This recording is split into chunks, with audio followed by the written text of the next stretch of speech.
નમસ્કાર દર્શક મિત્રો, શિનોર સમાચારમાં હું મેઘા અગ્રવાલ આપનું હાર્દિક સ્વાગત કરું છું. આપ જોઈ રહ્યા છો શિનોર સમાચાર.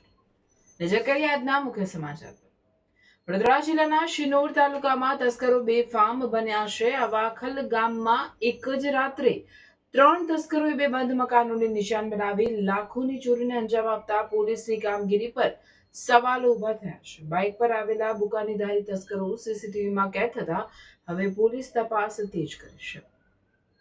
શિનોરના આવાગલ ગામમાં સવારે અંદાજે 5 વાગ્યાના અરસામાં બનેલી આ ચોરીની ઘટનાએ ગ્રામજનોમાં ભયનો માહોલ ઉભો કર્યો છે.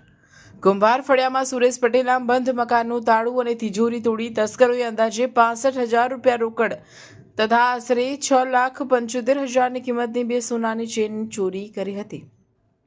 જ્યારે મંદિર ફળિયામાં ભદ્રેશ પટેલના મકાનમાં તોડફોડ કરી ચાંદીના સિક્કા મળી અંદાજે 10,000 રૂપિયાની ચોરી કરી હતી.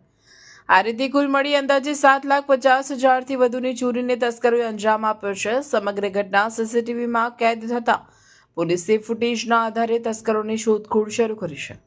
જોકે સતત વધી રહેલી ચોરીની ઘટનાઓને લઈને શિનોર પોલીસના નાઇટ પેટ્રોલિંગ પર હવે ગંભીર સવાલો ઉભા થયા છે.